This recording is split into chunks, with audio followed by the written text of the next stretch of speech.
তারা পাচ্ছিল একটা ভোট টাকা। ঢাকা 17 আসনে আমার হয়েছিল জয়, ওই টাকাতের কারণে এমপি হইতে পারি নাই। সুপ্রিয় দর্শক, কি আর বলবো দুঃখের কথা, এই যে আমাদের বাংলাদেশের সুপরিচিত নাম্বার 1 সিঙ্গার হিরো আলম ভাই, ও সরি আমি ওরে হিরো আলম ভাই করে ডাই না, ওরে অভিষেক হিরো আলম করে ডাই। কারণ কি এখন জানেন, এই হালা চেঙ্গুর বাচ্চা বাংলাদেশে গান গুনে সরাসরি গোয়া মারি দিতেছে। কি বলবো দুঃখের কথা কন, এই হেই এমপি নির্বাচন করবো না কি বাল করবো, এই গানে মন ঢোকাই দিছে এমপি নির্বাচনের কথা।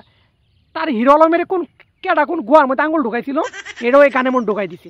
ভাই এগুলো কবার গেলে অনেক কথা সময় লাগবো, অত বেশি কিছু কবার চেনে। আমি হিরো আলমকে একটা কথা বলতে চাই, ভাই হিরো, তুই যদি কখনো আমার কথাটা শুনস, হ্যাঁ কখনো যদি আমার কথাটা শুনস, তাহলে ভাই একটু ভেনের মধ্যে ঢুকাই নইবি। ভাই তুই দেশে গানগুলো নিয়ে কি করতেছ, তুমি যে একটা গান ভাই করতেছ, গানের মধ্যে একটা শব্দমাওয়া দেশের মধ্যে মারতেছ, তোমার এই শব্দমাওয়ার কারণে দেশে পাবলিক কোন মেয়ে দৌড়াইবো রাস্তা খুঁজে পাইতেছে না। তোমার ওইগুলি গান, হ্যাঁ তুমি দর্শক কি বলবো কন, আপনাদের সামনে কি বলবো। আর এই হিরো আলম ভাই যদি কোনোদিন আপনার সামনে পান, একটু ভাই মাথাতে হাত দিয়ে সুন্দর করে তুই একটু বুঝাবেন যে ভাই তুই দেশে গানগুলো এখন নষ্ট করিস নি। এই যে আজকে গানটা করছি, এই যে গানটা কিছুক্ষণ শুনলাম যে এটা কেমন গান কন, গানের লিরিক গানের টান শুনে আমার ভাই বাথরুম বাড়াই বাতাতে হ্যাঁ নাই সত্যলা জিরে। আর মনে হয় হিরো আলম যদি কখন সামনে পাই, তাহলে ওরা জুতাতে পিড়ে পিড়ে একদম ছাঁচকে ভালাম।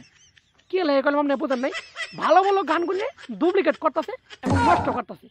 এগুলি গান আমরা শুনবো, হ্যাঁ তুই পারুস ভালো ভালো দু একটা গান আমাদেরকে উপহার দে, তাইলে তো চলি। তো দর্শক আমি রাজু খান অনেক কথা বলে আলাইছি, হিরো আলম ভাইকে আমি বলি ভাই তুমি যদি আমার কথা দিচ্ছ না, তাহলে অবশ্যই কথাগুলি ব্রেনের ভিতরে ঢোকাই নিবা। তো দর্শক সবাই ভালো থাকবেন, সুস্থ থাকবেন, দেখা হয়ে যাবে সামনে একটু কোনো ছোট্ট ভিডিওতে। টাটা।